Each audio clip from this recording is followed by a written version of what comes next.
Hello friends. आप सभी का स्वागत है मेरी कहानी में। शिव की शादी अरेंज मैरिज के तौर पर निशा से हुई थी। दोनों की शादी अरेंज मैरिज होने के कारण वे दोनों एक दूसरे को पहले से नहीं जानते थे। कुछ ही दिनों में दोनों एक दूसरे को अच्छी तरह से जल्दी पहचानने लगे थे।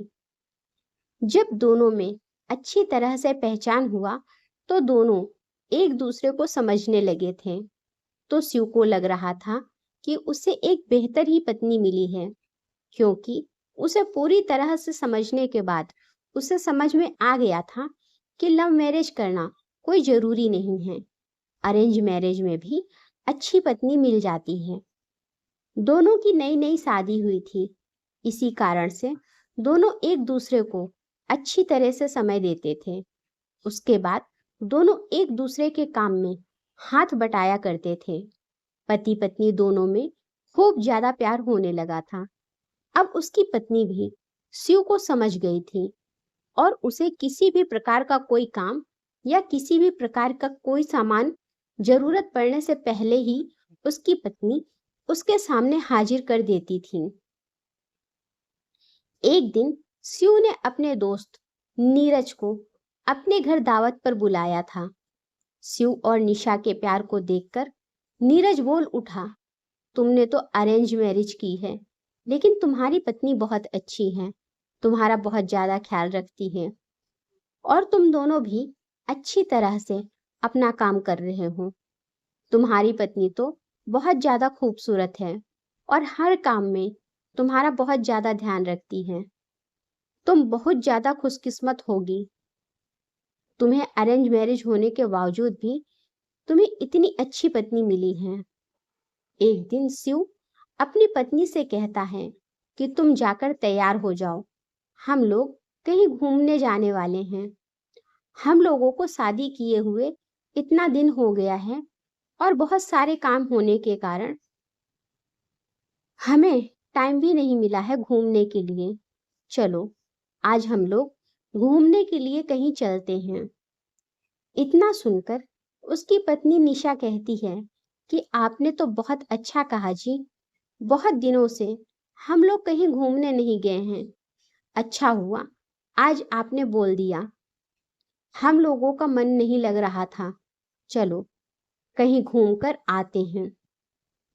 दोनों एक कार में बैठकर घूमने के लिए निकल पड़ते हैं।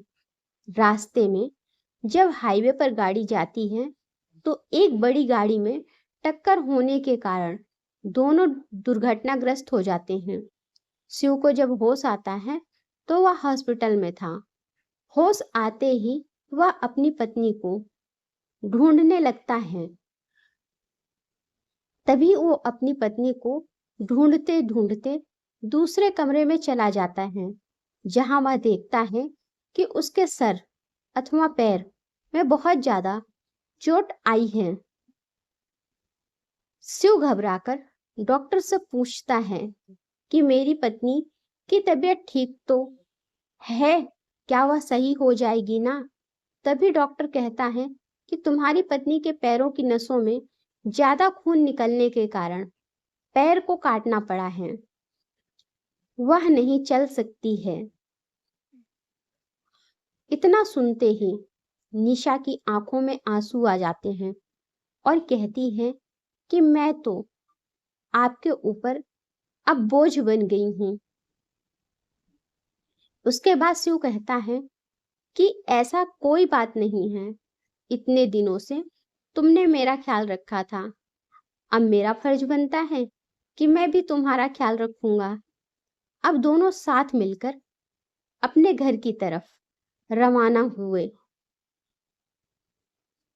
घर जाकर दोनों एक दूसरे के बिना ना रहने की कसम खाई थी। फिर उसके बाद शिव अपनी जॉब को छोड़कर घर से ही वर्क फ्रॉम होम किया करता था। साथ ही घर रहकर अपनी पत्नी की मदद तथा उसके देखरेख में उसकी मदद किया करता था। इसी तरह एक दिन फिर नीरज शिव का दोस्त उसके घर आता है और कहता है कि तुम तो अब घर के काम करने लगे हो, तुम एक बहुत अच्छे बिजनेसमैन हो। तुम अपनी जिंदगी क्यों बर्बाद कर रहे हो एक लड़की के कारण? तुम अपनी दूसरी शादी कर लो, चाहे तो इसे भी अपने पास ही रखो, लेकिन तुम कंपनी में चलो, काम करो। इसके बाद शिव कहता है कि मेरी पत्नी से बढ़कर मेरी जिंदगी में कुछ भी नहीं है। मैं उसकी देखभाल हमेशा करूंगा और करता ही रहूंगा, क्योंकि मेरी पत्नी हमेशा से ही मुझसे प्रेम करती थी और हमेशा ही हम लोग पति पत्नी आपस में प्रेम करते रहेंगे। फिर वह अपने दोस्त को कहता है कि तुम एक बार आए थे और मुझसे कहा था कि तुम्हारी पत्नी बहुत अच्छी है। तुम बहुत खुशकिस्मत होगे कि तुम्हें ऐसी पत्नी मिली है। फिर आज क्या बात है जो तुम इस प्रकार के शब्द मेरी पत्नी के लिए उपयोग कर रहे हो? आखिरकार पत्नी है वह मेरी। इतने दिन उसने मेरी देखभाल की है। मेरा भी फर्ज बनता है कि मैं उसे जिंदगी भर साथ निभाऊं।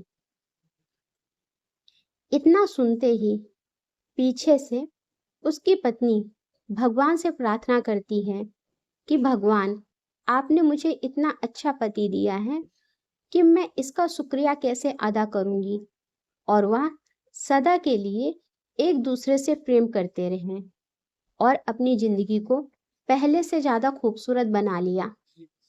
इसीलिए मेरा मानना है कि पत्नी चाहे जैसी भी हो, उसे कभी नहीं छोड़ना चाहिए, और पत्नी को कोई तकलीफ होती है तो उसका साथ देना चाहिए, ना कि उसका साथ छोड़ना चाहिए। और पत्नी को भी हमेशा अपने पति का साथ निभाना चाहिए, फिर चाहे दुख हो या सुख हो।